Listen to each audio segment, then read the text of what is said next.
Entonces vamos a estar en Éxodo 10, este día, Éxodo 10, y en la octava plaga vamos a ver algo en Dios, que Él mismo comienza a cambiar otra ley del universo,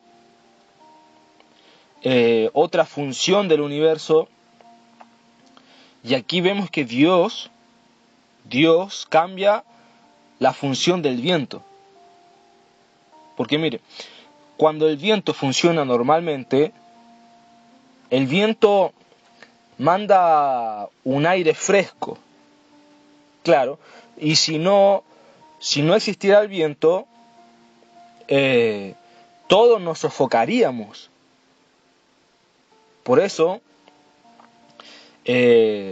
Dios creó el viento y todo, que claro, sostiene nuestra vida en la tierra. Pero espiritualmente hablando, el Señor también es viento para nosotros. Ahora, si queremos llevar una vida apropiada, una vida espiritual creciente, que avance, tenemos que experimentar a Cristo como ese viento, como esa brisa, como ese soplo. Y eso es maravilloso, porque Dios, con la octava plaga, Él alteró la función del viento para que dejara de producir aire fresco. ¿Y qué fue lo que sucedió? Hizo aparecer langostas, y las langostas devoraban todo lo que quedaba de la plaga del granizo, porque el granizo destruyó las hierbas, los árboles, pero las langostas, mire, ellas comenzaban a tener un trabajo más fino, porque se comenzaban a devorar todo, o sea, todo lo que había quedado. Si el granizo rompió hierba y árboles, las langostas comenzaban a devorarlo todo. Y ahí está, mire, Éxodo capítulo 10, verso 1, dice: Jehová dijo a Moisés: entra a la presencia de Faraón, porque yo he endurecido su corazón. He endurecido su corazón y el corazón de sus siervos, para mostrar entre ellos estas mis señales, y para que cuentes a tus hijos y a tus nietos las cosas que yo hice en Egipto, y mis señales que hice entre ellos, para que sepáis que yo soy Jehová.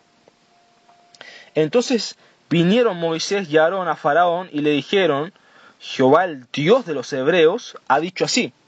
Nuevamente Moisés y Aarón le dicen: Jehová, el Dios de los hebreos.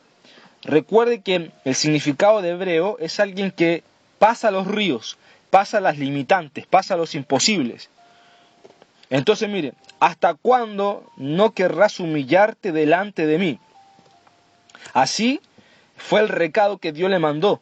Le mandó a través de Moisés y Aarón a Faraón. ¿Hasta cuándo no querrás humillarte delante de mí? Deja ir a mi pueblo para que me sirva. Y si aún rehusas dejarlo ir, he aquí que mañana yo traeré sobre tu territorio la langosta, dice, la cual cubrirá la faz de la tierra, de modo que no pueda verse la tierra, y ella comerá lo que escapó, lo que os quedó del granizo. Comerá asimismo todo árbol que os fructifica en el campo, y llenará tus casas y las casas de tus siervos y las casas de todos los egipcios, cual nunca vieron tus padres ni tus abuelos, desde que ellos fueron sobre la tierra hasta hoy. Y se volvió y salió de delante de Faraón. Entonces los siervos de Faraón le dijeron: ¿hasta cuándo será este hombre un lazo para nosotros? Refiriéndose a Moisés. Deja ir a estos hombres para que sirvan a Jehová su Dios. ¿Acaso no sabes todavía que Egipto está ya destruido? Y Moisés y Aarón volvieron a ser llamados ante Faraón, el cual les dijo: andad, servid a Jehová vuestro Dios. ¿Quiénes son los que han de ir? Moisés respondió: hemos de ir con nuestros niños, con nuestros viejos, con nuestros hijos y con nuestras hijas, con nuestras ovejas, con nuestras vacas, hemos de ir porque es nuestra fiesta solemne para Jehová. Mire qué tremendo. Dios lo estaba convocando a una fiesta solemne, para Dios solamente, para Dios. Entonces vemos cómo Dios estaba dándole una ordenanza a Faraón. Él estaba hablando que dejara ir a su pueblo para que le fueran a servir, para que le fueran a hacer una fiesta solemne. El verso 10, mire, dice, y él les dijo, así sea Jehová con vosotros. ¿Cómo os voy a dejar ir a vosotros y a vuestros niños? Mirad cómo el mal está delante de vuestro rostro.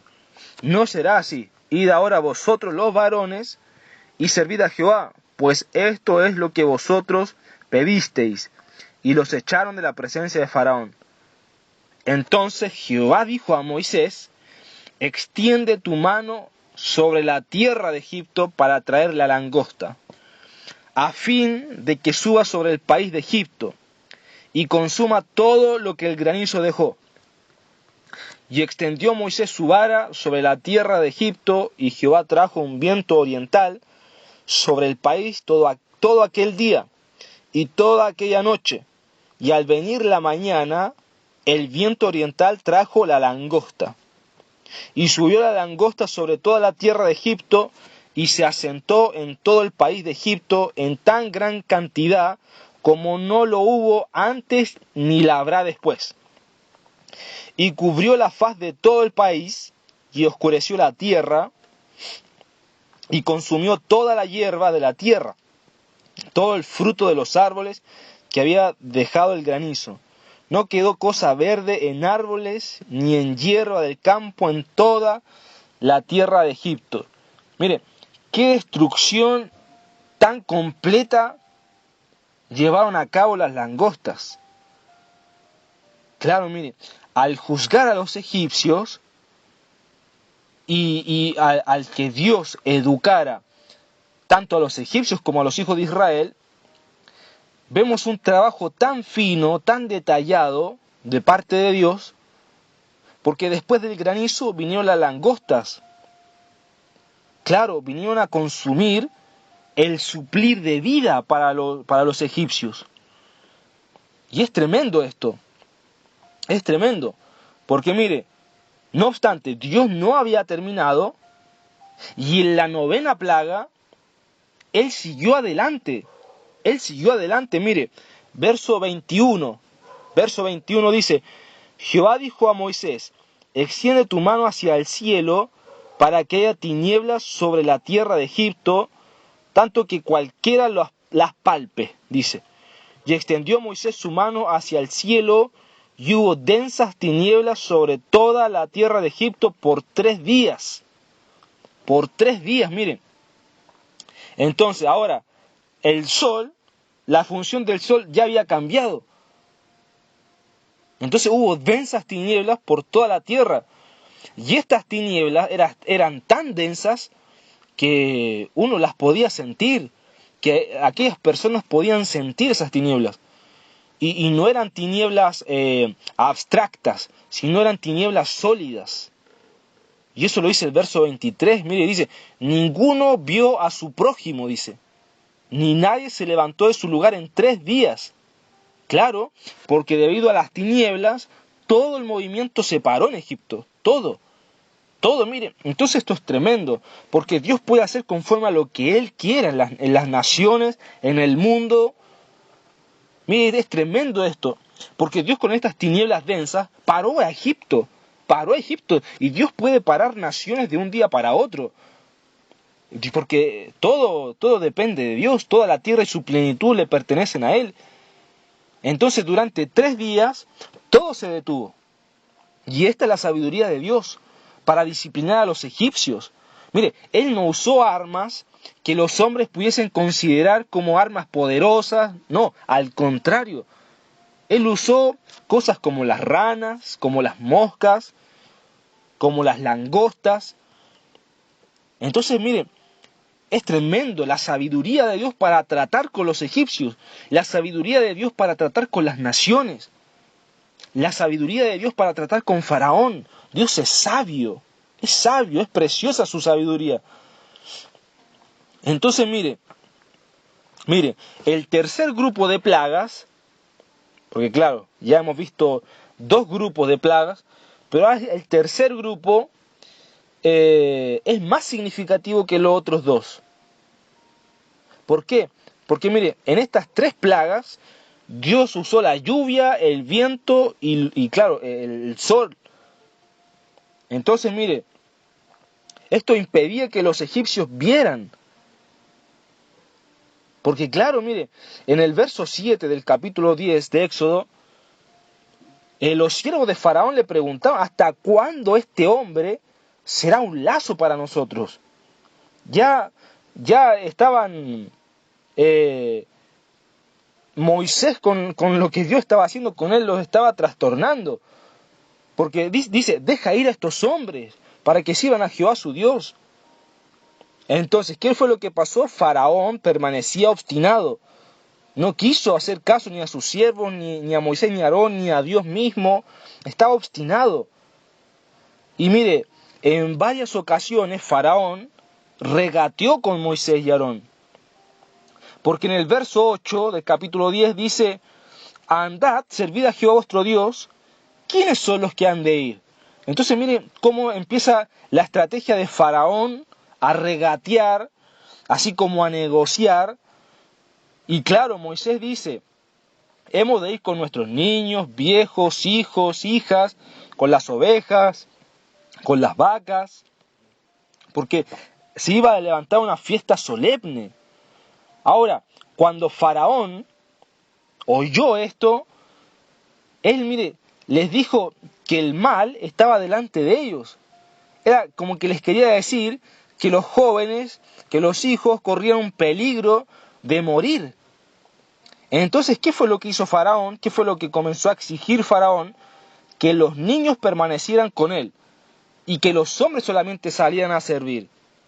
Entonces, mire la sutileza de Faraón, porque los que tienen hijos saben que es sumamente difícil dejar a los hijos. Porque claro, porque los padres aman con todo su corazón a los hijos. Entonces es difícil. Y durante la plaga de las tinieblas densas, Faraón nuevamente volvió a regatear con Moisés. Y le dice en el verso 24, id, servid a Jehová, solamente queden vuestras ovejas y vuestras vacas, vayan también vuestros niños con vosotros. Mire, Faraón estaba siendo duramente tocado por Dios, pero él todavía no quería acceder a la exigencia de Dios. Al contrario, él seguía regateando. Entonces Moisés, a este regateo, le responde así, mire, tú también nos darás sacrificio y holocausto que sacrifiquemos para Jehová, nuestro Dios. Nuestros ganados irán también con nosotros, no quedará ni una pezuña. Mire, la respuesta de este hombre de Dios, de un hombre con carácter, de un hombre que al regateo de Faraón, él no se dejó seducir por ese regateo. Y así tiene que ser nuestro carácter hoy como hombres y mujeres de Dios. No dejarnos seducir por el regateo de Faraón. No, porque la gente de la iglesia hoy en día tenemos que aprender la naturaleza, tenemos que aprender el resultado de la vida del mundo. Tenemos que aprender eso. Claro, y de ver cuál es el carácter, cuál es la actitud en la que Dios trata la vida del mundo. Entonces, si Dios nos permite crecer en esta revelación, nos ilumina, nos quita el velo, vamos a poder aborrecer verdaderamente la vida humana, la vida terrena. Porque mire, muchos cristianos hoy en día, aborrecen el pecado, pero muy pocos aborrecen el mundo. Mire, Santiago capítulo 4, verso 4, dice, ¿no sabéis que la amistad del mundo es enemistad contra Dios? Cualquiera, pues, que decide ser amigo del mundo, se constituye enemigo de Dios. Claro, mire, quizá tengamos mucho cuidado de no perder nuestra calma, de no enojarnos, pero mire, quizá no nos preocupemos en absoluto por proteger nuestros corazones del amor por el mundo. Puede que nos preocupemos y nos ocupemos de distintas áreas de nosotros, pero es muy raro muchas veces que nos ocupemos de cómo está nuestro corazón, si está amando al mundo, porque mire, perder la calma es algo pecaminoso, el enojarse, el entrar en ira, el tener esas envidias, esos celos, fornicaciones, adulterios, claro, es algo pecaminoso. Pero amar al mundo significa ser enemigo de Dios. Para Dios, la mundanalidad es peor que la pecaminosidad. Es peor. Porque claro, el pecado, la vida de pecado, va en contra de la justicia de Dios. Pero si vemos la vida mundana, o sea, el tener esa vida, una vida baja en los negocios del hombre, de nuestro hombre natural, eso va en contra de la santidad de Dios. Porque la santidad de Dios es más elevada que la justicia de Dios. Por eso, mire, este libro, Dios nos quiere educar con este libro, con estos capítulos. Porque claro, no estamos en la ley, estamos en el nuevo pacto. Pero con esto, trayendo esa inspiración guiada por el Espíritu Santo, nos trae el experimentarlo hoy, el practicarlo hoy. No por la ley, sino por la gracia. Por eso Dios nos quiere educar. Nos quiere educar. Porque en este libro estamos llegando a ver cómo Dios aborrece la mundanalidad. Y si somos educados, si nos dejamos educar por Dios, mire, no solamente vamos a odiar el pecado, sino también el mundo. O sea, estamos en el mundo, pero no somos del mundo. Lo que tenemos que amar son las almas. Pero el sistema faraónico que Satanás ha creado, claro, está lleno de mundanalidad. Eso no tenemos que amarlo. No tenemos que amarlo.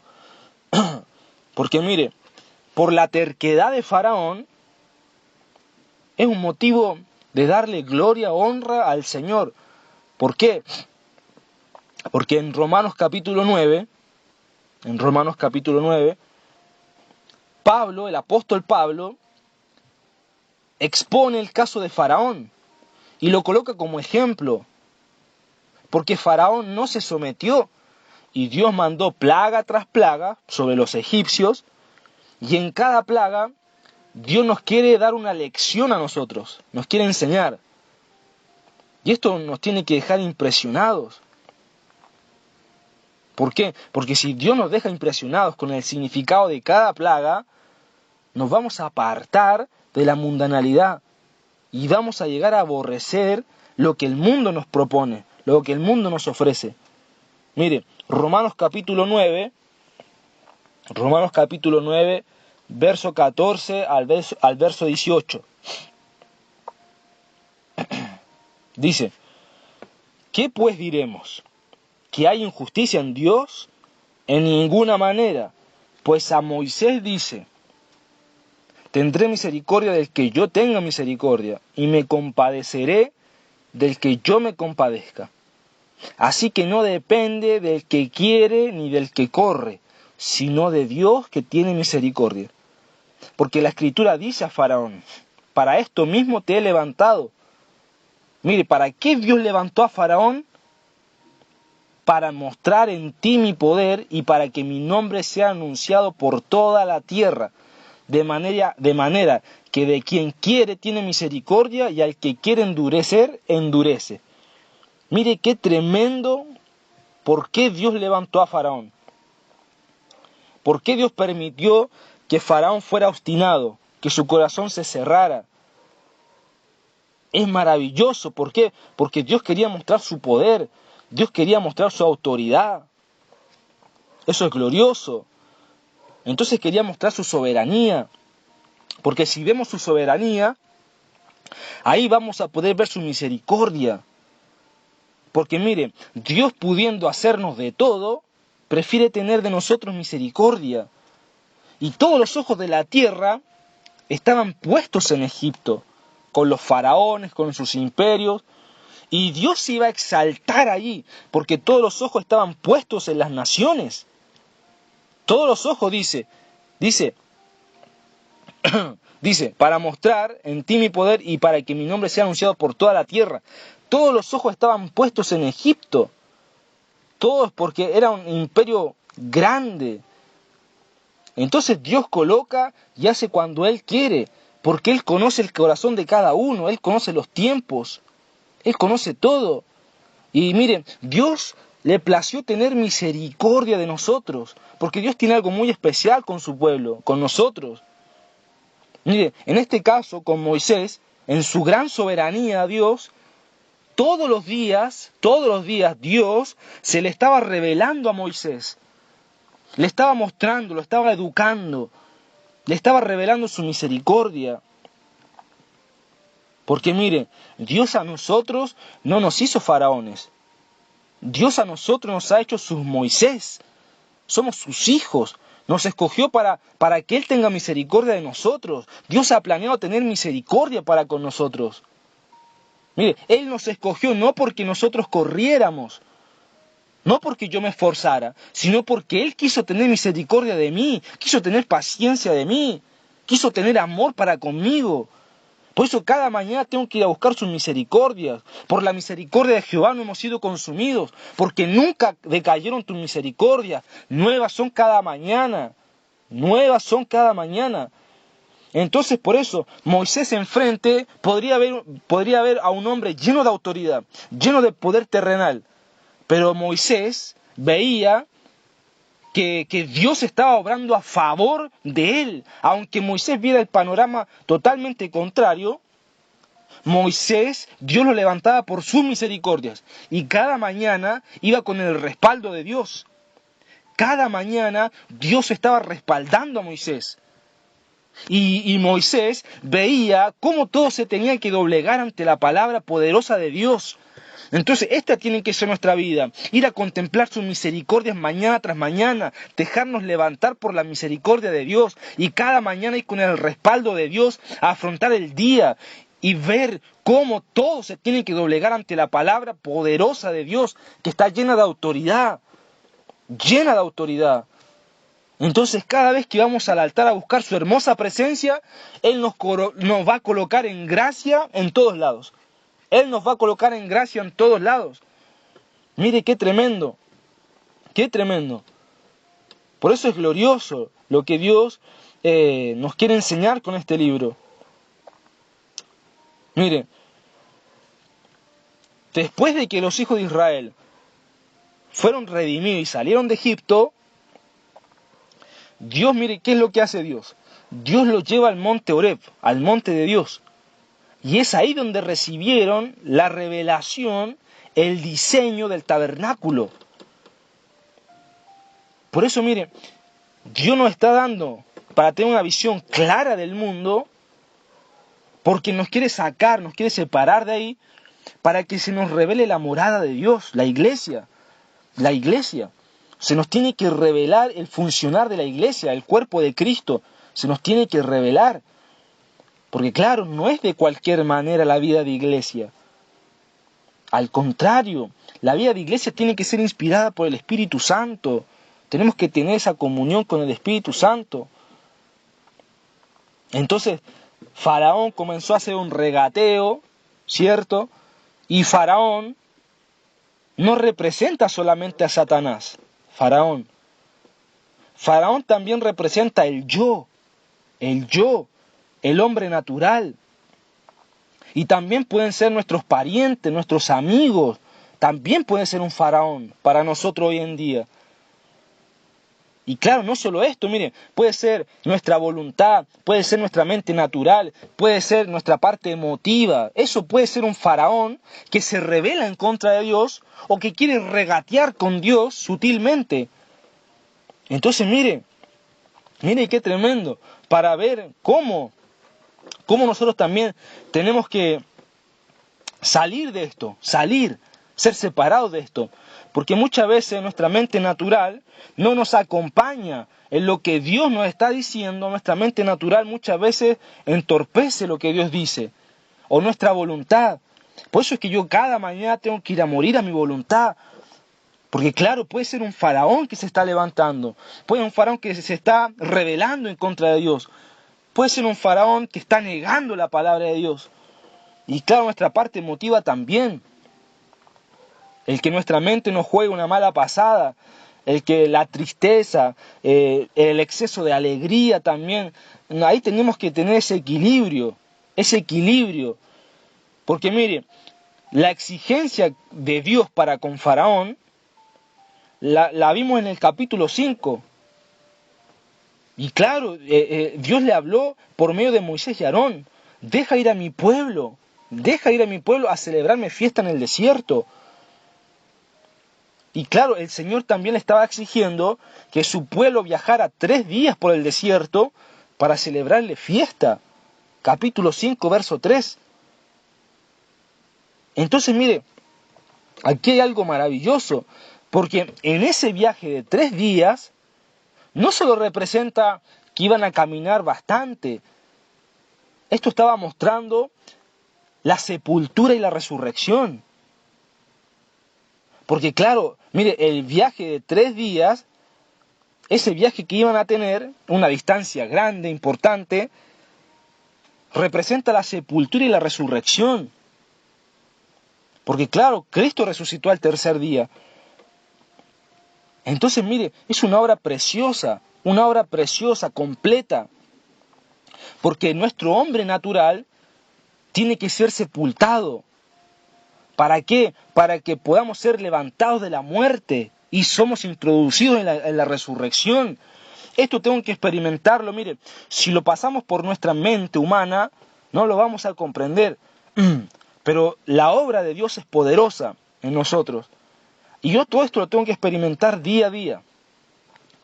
Día a día. Experimentar el ser sepultado, el experimentar el ser levantado de ahí, porque yo al altar voy a morir, no voy a nada más, no voy a que me conozcan porque estoy orando, no, a morir, ¿para qué? Para ser introducido en la resurrección, o sea, ahí es donde Dios me reemplaza, Cristo me reemplaza, y Él puede obrar en mí, y puede obrar en su gracia de manera poderosa. Entonces esta es una experiencia diaria, de todos los días. Porque mire, cuando ellos cruzan el Mar Rojo, eso representa la sepultura y la resurrección. A los ojos de Dios y de Satanás, mire, los hijos de Israel pasaron por la sepultura del Mar Rojo y entraron en resurrección. Mire, nosotros, los que hemos sido llamados por Dios y su pueblo escogido, tenemos que pasar también por este proceso. Tenemos que pasar también por este proceso de ser sepultado y resucitado. Porque este viaje, no, el pueblo de Dios no solo sale de Egipto, sino que también entró a una nueva etapa, entró en la vida de resurrección, entró en un nuevo entorno, porque recuerde que el ejército de Faraón quedó ahí en las aguas, pero Israel pasó. Ahora venían etapas nuevas. Entonces, cuando yo experimento todo esto en el altar, ser sepultado, participar de este proceso, y Él me hace resucitar, voy a una nueva etapa. Tengo que vencer otras cosas ese día. Por eso, mire, Dios no quiere que todavía estemos atascados con las mismas cosas de siempre. Dios no quiere eso. Dios quiere que participemos de este proceso para entrar en un nuevo entorno, en una nueva etapa, vencer otras cosas, no quedarnos en las mismas cosas, sino que vencerlas. Y otra cosa, mire, el desierto, por un lado negativo, representa un lugar de vagancia, de vagar, de perder tiempo. Pero por el lado positivo, representa un ambiente donde Dios nos quiere separar, apartar. Ahora, cuando los hijos de Israel entraron en el desierto, fueron separados de todo lo que es egipcio, de todo lo que era mundano. Entonces, esta separación está relacionada con eso, con la sepultura y con la resurrección. Antes estábamos en Egipto, es decir, en el mundo, pero mediante la sepultura, la resurrección, es que hemos salido del mundo y hemos entrado en esa etapa de separación. Dios nos quiere separar continuamente de nuestra carne, de nuestro yo, de nuestro orgullo. Entonces ahí viene después la experiencia del maná. ¿Ve? Ahí por eso la experiencia del maná no vino ahora, vino después. Porque claro, Dios quería mostrarle a Israel y dejar expuesta su humanidad, su carne, que a pesar de todo esto lo que estaba pasando, ellos tenían que seguir dependiendo de Dios. Y así es con nuestra vida. Dios nos quiere enseñar a nosotros a que tenemos que continuamente depender de Él, depender de su sangre, depender de su vida. Porque mire, Dios al disciplinar a Faraón, Dios le estaba exigiendo al pueblo que se separara de Egipto. Mire, y otra cosa, la separación no era la meta. La separación no era la meta. La meta de Dios era que los hijos de Israel le celebraran fiesta. Esa era la meta de Dios. Él deseaba que ellos estuvieran felices con Él en su presencia. Celebrar una fiesta para Dios consiste en disfrutar a Dios, con Dios. O sea, Dios no es que Él quiere disfrutar Él solo. O tampoco Dios quiere que nosotros disfrutemos solos. Él quiere disfrutar juntamente con nosotros. Ese es el Dios al cual nosotros le servimos, le creemos, confiamos. Él quiere disfrutar junto a nosotros. Y claro, mire, los hijos de Israel tenían que presentarle un sacrificio también. Mire, ahora mire, cuando nosotros celebramos una fiesta del Señor y le disfrutamos en su presencia, nuestro corazón comienza a ser tocado profundamente por el Señor Jesús. Profundamente. Y Él comienza a manifestarse, Él comienza a revelarse, Él comienza a hacerse muy querido, muy precioso para nosotros. Y comenzamos a sentir un amor fresco por Él. Por eso, miren, día a día tengo que ir a disfrutarlo. ¿Por qué? Porque ahí el amor va tomando frescura, va siendo fresco continuamente. Es como, por ejemplo, si usted cocina algo y claro, lo deja ahí estar varios días, claro, va a quitarle el sabor, va a estar así como desabrido, incluso puede que se contamine. Pero si usted hace una comida todos los días, y hay una frescura en esa comida, es algo fresco, usted puede disfrutar los alimentos como corresponde, se puede deleitar en lo que está comiendo. Es así también con el amor. Porque claro, el amor tiene que ser fresco, tiene que tener una frescura todos los días, para con Dios, para con el prójimo, para en los matrimonios, en todas las relaciones que uno tenga, de trabajo, con amistades, con los familiares. Ahí tiene que ser un amor fresco, lleno de frescura. Porque claro, es Cristo. Y entonces si mi relación con Cristo está llena de esa frescura, claro, nuestra vida va a tener una frescura de vida que nos va a llevar a avanzar, que no nos va a aburrir, que no nos va a dejar ociosos. Porque mire, por eso no podemos describir con palabras exactamente lo dulce que Cristo es para nosotros. ¿Por qué? Porque Él toca lo profundo de nuestra vida. Y por eso tenemos que responder en gratitud al Padre por el amado Hijo que Él envió y que Él se sujetó, fue sumiso en todo. Él no quiso hacer su voluntad, sino que la voluntad del Padre. Por eso es una respuesta de gratitud de cada mañana, de levantarnos con acción de gracia. Gracias, Padre, por el Hijo, gracias, estar agradecidos. Este es el significado de ofrecerle un sacrificio a Dios. Presentarle al Padre el precioso Cristo como sacrificio. Eso es un sacrificio. Presentarle a Él, a Cristo, Porque esa es la ofrenda grata.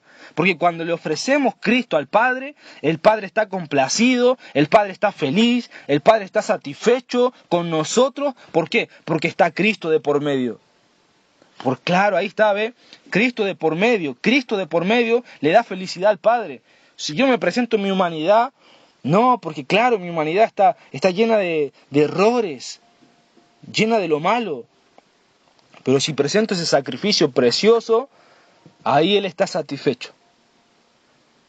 Por eso, mire, la exigencia que Dios le hace a Faraón era que lo dejara ir a su pueblo, 3 días por el desierto, para que ellos le celebraran una fiesta y también le presentaran un sacrificio. Claro, mire, Faraón rechazó la exigencia de Dios. Y ahí en el capítulo 5 de Éxodo, en el verso 2, dice: ¿quién es Jehová para que yo oiga su voz y deje ir a Israel? Mire, como muchas veces nuestro yo, como muchas veces gente que nos rodea, que también puede representar a Faraón, muchas veces actuamos de esta manera o actúan de esta manera. Que a ver, ¿por qué tienes que hacer esto? A ver, ¿por qué tienes que ir acá? ¿Por qué esto? ¿Por qué lo otro? Mire, dice: yo no conozco a Jehová ni tampoco dejaré ir a Israel. Mire la actitud de Faraón desafiante. Y este Satanás, mire, Satanás es sutil. El yo, el hombre natural, también son muy sutiles. Claro, nuestra mente, nuestra voluntad, las emociones naturales, todo lo que tiene que ver con nuestra naturaleza humana, es sutil. Y claro, podemos ver que Faraón se encuentra en todas partes. Faraón no reconoce a Dios. Y claro, Faraón ignora la exigencia de Dios, de dejar ir a los hijos de Israel. Y para nosotros también es exactamente lo mismo. Dios nos da una exigencia, Dios nos habla, y claro, nuestro yo, nuestra mente, nuestra voluntad, familiares, tantas cosas se levantan para no reconocer lo que Dios está exigiendo, para no reconocer lo que Dios nos está hablando. Porque Faraón no soportaba las plagas. Mire, no soportaba las plagas y estaba dispuesto a dejar que los hombres de Israel fueran a servir a su Dios, pero sin los jóvenes y sin los ancianos. Ahora, cuando Faraón le preguntó quién iría a servir al Señor, Moisés le contestó: los niños, nuestros viejos, nuestros hijos, hijas, ovejas, con todo vamos a ir. Con todo vamos a ir. ¿Y qué fue lo que hizo Faraón? Empezó a argumentar. Una vez más, diciendo que el mal estaba delante de ellos. En el versículo 10 de Éxodo 10, dice: y él les dijo: así sea Jehová con vosotros. ¿Cómo os voy a dejar ir a vosotros y a vuestros niños? Mirad cómo el mal está delante de vuestro rostro. Miren el regateo que le quiso hacer a Moisés y a Aarón. Entonces mire, y luego Faraón siguió nuevamente: no será así, id ahora vosotros los varones y servid a Jehová. El verso 11. Entonces mire, Faraón estaba fingiendo que los amaba, que los estaba cuidando y que no quería ningún mal que le sucediera. Esa, mire, la sutileza del enemigo, que muchas veces nos hace pensar: no, es que es por nuestro cuidado, es que es porque me aman, por eso me dicen esto, y claro, es que me puede pasar algo por eso. Y claro, muchos son así actualmente. Y mire, meditaba en casos, y los padres de un joven, quizá le digan que, claro, como adulto, que conoce las pruebas de la vida humana, que conoce todo, que ya por los años que tiene lo conoce todo, y tú no sabes todo lo malo que puedes encontrar en el futuro, o así una mamá a una hija, o así un amigo a otro amigo, o así mismo un hermano en la iglesia también, que claro, por tener una larga vida, años, piensan que, claro, lo saben todo. Y claro que comienzan a aconsejar, como por ejemplo, aconsejar creer en el Señor Jesús, seguirlo, pero no completamente. Si, es como que si lo sigues totalmente, no sabes lo que te sucederá. Vas a perder amigos, vas a perder tiempo, vas a perder trabajos, vas a perder vida, vas a perder dinero, vas a perder esto otro aquí. Y claro, aquí Faraón, en este caso, está usando el amor para apartar a la gente del Señor. Claro, mire, mientras Faraón pudiera retener a las esposas, a los niños, a los ancianos, los hombres nunca iban a dejar Egipto. Nunca lo iban a dejar. Porque claro, los corazones iban a seguir ahí con sus esposas, con los niños, con los ancianos, con todo. Claro, ¿por qué? Porque Faraón le estaba rehusando dejar ir a todos los hijos de Israel. Y por eso Dios viene con una plaga más grave todavía. Más grave. Por eso, hoy en día muchos cristianos creen en el Señor Jesús, pero lo hacen sin cambiar la posición. Permanecen en Egipto, permanecen en el mundo. Y claro, si permanecemos en Egipto después de creer en el Señor, claro, nuestros pecados pueden ser perdonados, pero no seremos rescatados de la tiranía de Satanás. Permanecer en Egipto significa quedar bajo la tiranía de Satanás. Otros cristianos puede que estén dispuestos a alejarse un poco de Egipto. Y claro, si se alejan un poco de Egipto, pueden jactarse de su inteligencia, pensar que son sabios, que son equilibrados. Y claro, mire, se complacen en señalar que no son extremistas. No, ya están medios locos en la iglesia porque ya están siendo muy extremistas. ¿Cómo vamos a estar todos los días en la iglesia? ¿Cómo vamos a estar todos los días en el altar? ¿Cómo? ¿Cómo vamos a tener que pactar esto? ¿Cómo aquí? ¿Cómo allá? Entonces, cuando hay alguien que se aleja poco de Egipto, tiene esos pensamientos, esos argumentos. ¿Cómo vamos a ir a un congreso? ¿Pero cómo esto? ¿Cómo esto otro? No. Por mucho que Faraón haya regateado con Dios, Dios es persistente. Dios es persistente y nada puede cambiarle, nada. Cuando Él exige algo de nosotros, Él no se dará por vencido. Al contrario, Él va a insistir en que su exigencia se cumpla. Es inútil argumentar con Él. Es inútil. ¿Por qué? Porque Él es paciente, Dios es paciente y a veces espera años, hasta que estemos dispuestos a someternos a sus requisitos. Dios es paciente, por eso Él espera años, incluso espera generaciones, para que nosotros aprendamos a someternos a lo que Él quiere. Mire, podemos pensar que después de mucho tiempo el Señor cambiará de opinión, pero ¿qué nos vamos a dar cuenta? Que el Señor persiste más que nunca, más que nunca. Los cielos y la tierra pueden pasar, pero su voluntad permanece. Faraón debe reconocer el hecho de que Dios existe y de que no va a retirar su exigencia absoluta. Nuestro yo tiene que entender que Dios es vivo, que Dios es real y que no va a retirar lo que Él ha dicho. El Señor persiste, está persistiendo día a día con nosotros, día a día. Por eso es que tenemos que someternos a los requisitos de Dios. Tenemos que someternos a las normas de Dios, a lo que Dios quiere, cómo Dios quiere, cuándo lo quiere. Por eso, mire, yo no sé qué faraón se está levantando en su vida. No sé si es su trabajo, no sé si es usted mismo, no sé si es un familiar, no sé si es un hermano, una hermana en Cristo, no sé cuál puede ser el faraón de hoy. Pero si se está oponiendo, si le está diciendo no seas tan extremista, no hagas esto otro, nosotros tenemos que actuar como Moisés, con determinación. Si Dios lo dijo, yo lo voy a hacer, lo voy a creer, lo voy a tomar, lo voy a vivir. No voy a permitir que Faraón regatee conmigo. No voy a permitirlo porque Faraón quiso regatear con Dios, pero Dios es soberano, Dios es soberano. Y levantó a Faraón para mostrar el poder de él en este asunto.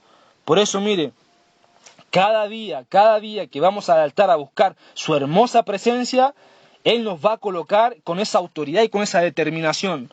¿Por qué? Porque Moisés estaba centrado en Dios. No permitió que los regateos de Faraón lo pudiesen desenfocar. No, porque cada mañana, cada día, estaba rendido ante la autoridad, estaba rendido ante la soberanía de Dios. Entonces, ¿qué era lo que hacía Dios? Él lo colocaba en alto. Él lo colocaba en alto. Porque así es Dios. Por eso, mire, no hay que ser ociosos. No hay que ser perezosos. O hacer lo que nosotros queramos. Tenemos que ser estos hombres y mujeres de estos tiempos, representantes de Dios, que se preparan, que buscan su rostro, que contemplan la grandeza de Dios, que están conociendo la misericordia de Dios, que se están rindiendo, que se están llenando del amor de Dios. Que el amor de Dios nos llene, nos sature. Y que no tengamos mente para otra cosa. Tenemos que estar unidos al propósito de Dios, unidos a la casa, unidos. Y no dejar que Satanás regatee con nosotros. Y no dejar que nuestra carne regatee. No dejar que ninguna persona quiera regatear. No. Si Dios lo dijo, nosotros lo hacemos en el nombre de Jesús. En el nombre de Jesús. Porque la obra de Dios es poderosa y es más grande que cualquier cosa aquí en esta tierra. La presencia de Dios hará que todo se doblegue aquí en la tierra con el fin de que Cristo sea magnificado. Mire qué precioso, qué precioso, qué precioso el mensaje que Dios